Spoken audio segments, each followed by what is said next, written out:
के चलते dating app पर मिलते हैं। उसी बीच उनकी बॉन्डिंग बहुत अच्छी बन जाती है और दोनों एक दूसरे से प्यार करने लगते हैं।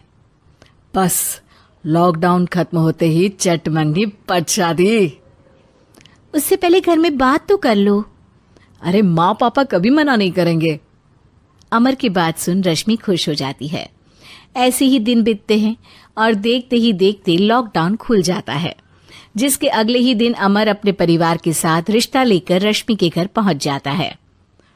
अभी लॉकडाउन खुला ही है और कोरोना तो खत्म भी नहीं हुआ, इसलिए ज्यादा कुछ ना करके अगले कुछ दिनों में छोटे फंक्शन के साथ शादी कर लेते हैं।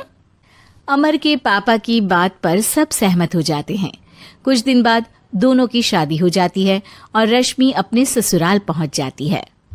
बेटा, शादी तो तूने अपनी मर्जी से कर ली, लेकिन बहू को बोल देना इस घर में हुक्म मेरा ही चलेगा, इसलिए अपना राज जमाने की कोशिश भी ना करें।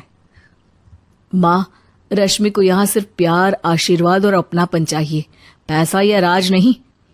बेटी की बात पर सास मुंह बनाए वहां से चली जाती है और अब वो हर रोज रश्मि को परेशान करना और ताने देना शुरू कर देती है। देखो, ये है आजकल की लड़की, इंटरनेट पर लड़कों से बातें करते हुए इन्हें शर्म भी नहीं आती, और यहाँ तो देखो कितनी सीधी सुशील बनकर दिखा रही है। मम्मी, शादी के रिश्ते वाले इंटरनेट ऐप से जब किसी को कोई दिक्कत नहीं है, फिर डेटिंग ऐप के जरिए मिलना किस तरह गलत हो सकता है? रश्मि के डेटिंग ऐप वाली बात सुन उसकी हैरान सास तुरंत तुनक कर पूरे घर को सिर पर उठा लेती है, जिसकी आवाज सुन अमर और उसके पापा भी वहां आ जाते हैं। हाय मेरी माता, इतना बड़ा झूठ! डेटिंग ऐप को इंटरनेट के जरिए मिली है बोलकर इस कलमुही को मेरे सर ला बिठा दिया। अरे नास पिटी, तुझे जरा भी शर्म नहीं आई? वहां न जाने कितने लड़कों से गुलु गुलु करके तुझे मेरा ही लड़का मिला था फंसाने के लिए। माँ, मुझे तो समझ नहीं आ रहा क्या बोले जा रही हो। डेटिंग ऐप इस्तेमाल करना कोई अपराध नहीं है, और तुम रश्मि को ऐसा कैसे बोल सकती हो? मैं भी तो था उस ऐप पर। पहले उसके लिए माँ से झूठ बोला और अब लड़ाई कर रहा है। सास और अमर की बात सुनकर रश्मि हैरान खड़ी रहती है। अमर, तुमने घर में झूठ क्यों बोला? ये सब देख रही हो ना, इसी की वजह से झूठ बोलना पड़ा। एक तरफ अमर और रश्मि की ये बात चल रही होती है, वहीं दूसरी तरफ सास का नॉन स्टॉप क्लेश सबको परेशान कर देता है। सब एकदम चुप, जो हुआ सो हुआ, अब मुझे कुछ ना सुनाई दे। पति की बात सुन सास चुप होकर वहां से चली जाती है, लेकिन अब वो रश्मि के सिर दुनिया भर के सारे काम डालकर उसका जीना पहले से भी ज्यादा मुश्किल कर देती है।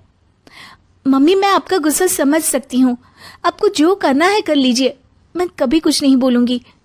उम्मीद है किसी दिन तो आपका गुस्सा शांत होगा और नफरत प्यार में बदलेगी। रश्मि की अच्छाई को उसका नाटक समझकर सास गुस्से के 7वें आसमान पर चढ़ जाती है और उसी शाम रश्मि को नीचा दिखाने के लिए अपनी सहेलियों को घर बुलाकर उसकी बुराइयां करने लगती है। अरे कौशल्या, क्या बताऊं, आजकल के बच्चे ना बहुत एडवांस हो गए हैं। पहले रिश्ते घर परिवार वाले सब देख परख के कराते थे, और अब ये लोग खुद न जाने कहां कहां मिलकर खुद ही सब कुछ पक्का करके हमें बता देते हैं। लड़की का कैसा दिन धर्म, कैसा ईमान, कैसा चरित्र कुछ नहीं पता, बस प्यार किया और घर लाकर बिठा देते हैं। अरे ऐसा क्यों बोलती हो? आजकल बच्चे अपने आप में बहुत समझदार हो गए हैं, और फिर पूरी जिंदगी तो उन दोनों को ही साथ निभानी है। अपनी पसंद से शादी कर भी ले तो क्या दिक्कत?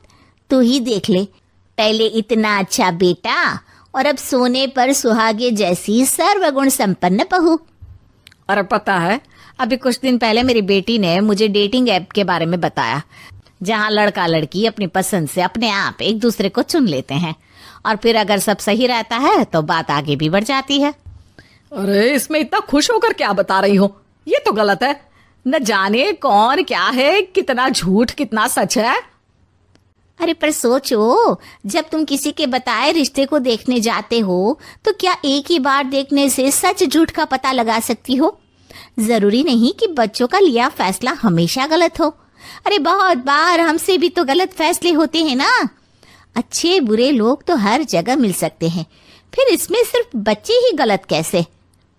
सहेलियों की बात सुन सास सोच में पड़ जाती है और इसी तरह कुछ दिन बीत जाते हैं, जिसमें ना तो वो रश्मि को परेशान करती है और ना ही कोई ताना सुनाती है, जिसे देख रश्मि परेशान हो जाती है। मम्मी, आपकी तबीयत तो ठीक है ना? कुछ दिनों से देख रही हूँ आप मुझे कुछ बोलती ही नहीं। तो मेरा परेशान करना ज्यादा अच्छा लगता है क्या? नहीं, आपकी शांति उससे ज्यादा परेशान कर रही है। शांति इसलिए है क्योंकि मुझे एहसास हो गया है कि गलत तुम लोग नहीं, मेरी सोच है। प्यार तो एक सुंदर एहसास और शादी खूबसूरत साथ है। अगर ये साथ सच्चा है तो कहीं पर भी किसी भी तरह जुड़ा हो, उससे कोई फर्क नहीं पड़ता। आप कौन है? इतनी अच्छी बातें मेरी पत्नी तो नहीं बोल सकती। क्या आप भी?